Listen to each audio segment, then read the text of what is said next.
Today's topic is exponential growth rate. Exponential growth rate क्या होती है? जब इंक्रीमेंट जो है या जो चेंज है वो एक्सपोनेंशियल रेट से होता है तो वो है आपकी एक्सपोनेंशियल ग्रोथ रेट। टाइम के अकॉर्डिंग जो है वो चेंज एक कांस्टेंट रेट से इंक्रीज होता रहता है लॉन्ग टाइम तक, तो वो ग्रोथ रेट आपकी होती है एक्सपोनेंशियल ग्रोथ रेट। मैथ में हमने पढ़ा होगा कि जो एक्सपोनेंशियल फंक्शन होते हैं उसे कैसे शो करते हैं। y is equal to a ई की पावर आर टी। ई जो है वो एक्सपोनेंशियल वैल्यू है, आर ग्रोथ रेट है, टी टाइम पीरियड के अकॉर्डिंग, ई की पावर यू ये रैंडम टर्म है। अब ई की पावर आर टी लगा हुआ है, इसको सॉल्व करने के लिए हमें क्या करना पड़ेगा? टेकिंग लॉग बोथ साइड, तभी इसकी इक्वेशन बनेगी।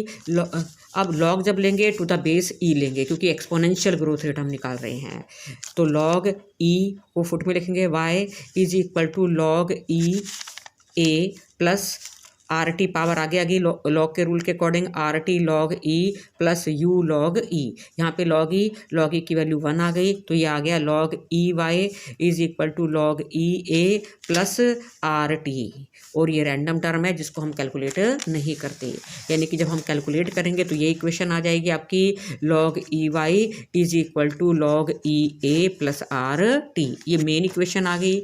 अब इसको कन्वर्ट करेंगे हम टू नॉर्मल इक्वेशन में।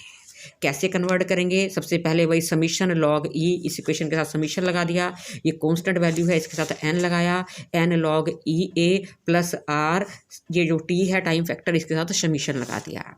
दूसरी इक्वेशन आ जाएगी हमें हमारे पास, इस पूरी इक्वेशन को हमने टी से मल्टीप्लाई करके समीशन लगाया तो ये आ गया summation t log e y is equal to n log e a summation t plus r summation t का स्क्वायर। ठीक है, ये दो नॉर्मल इक्वेशन आ गई। इनको सॉल्व करोगे तो पहले इक्वेशन से आपके पास आ जाएगी लॉग ए ई की वैल्यू और दूसरे इक्वेशन से आपके पास आ जाएगी आर की वैल्यू। देखिए अब सम में हम कैसे करेंगे। एक सम दिया हुआ है आपको, सिर्फ सिंगल सम है ये आपके पास, ईयर्स दिए हुए हैं आपको, प्रोडक्शन दी हुई है, ठीक है, और आपको एक्सपोनेंटल रेट से कैलकुलेशन करनी है। ये मैं आपको बताती हूँ, पेज नंबर आपका है 96 पर आ जाइए, पेज नंबर 96। ठीक है, अब पेज नंबर 96 पर नीचे की तरफ आ जाइए, दिया हुआ है एक्सपोनेंशियल ग्रोथ रेट और इसके साथ ही आपको एक सम दिया हुआ है। एग्जाम्पल नंबर वो है 5। Estimate the average annual exponential growth rate. ठीक है, आपको एस्टिमेट करनी है। क्या क्या दिया हुआ है? सबसे पहले आपको पॉपुलेशन दी हुई है 1990 से लेकर 91 92 पर ईयर की दी हुई है, 2000 तक दिया हुआ डाटा, और दूसरा आपको प्रोडक्शन दी हुई है पर 10। ठीक है, तो सबसे पहले आपने क्या लिया? ईयर ले लिए। इस ईयर से आपने ओरिजिन ले लिया। ठीक है, ओरिजिन कैसे लिया आपने काउंट किया? ये 11 था, आपने ओरिजिन ले लिया मिड से 1995 से। 1990 में से 1995 माइनस करेंगे तो ये आ गया -5, फिर -4 आया, फिर -3 आया, -2 1, फिर 0 1 2 3 4, ये टी आ गया।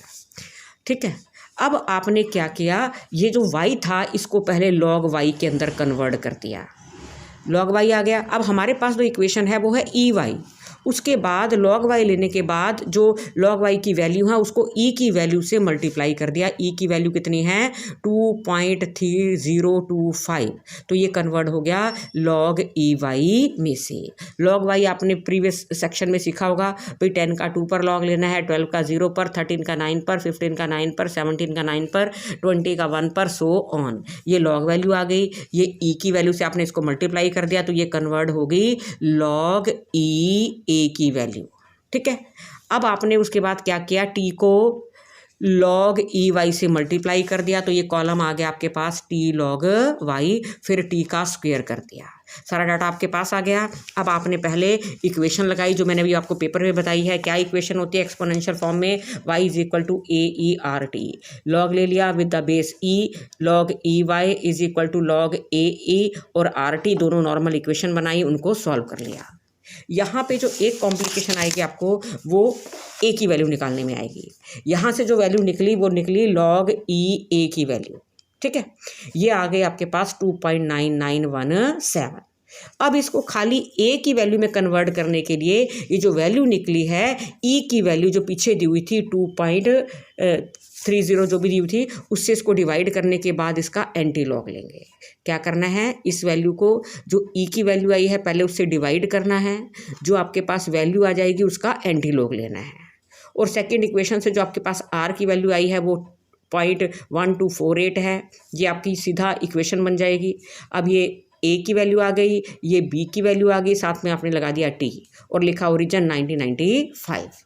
अब ग्रोथ रेट निकालने के लिए एक्सपोनेंशियल ग्रोथ रेट किसके इक्वल होती है, आर की वैल्यू लिखी, इसको परसेंटेज में शो करते हैं, परसेंटेज बनाया तो आ गया 12.48। इस तरह से हम एक्सपोनेंशियल ग्रोथ रेट को फाइंड कर सकते हैं।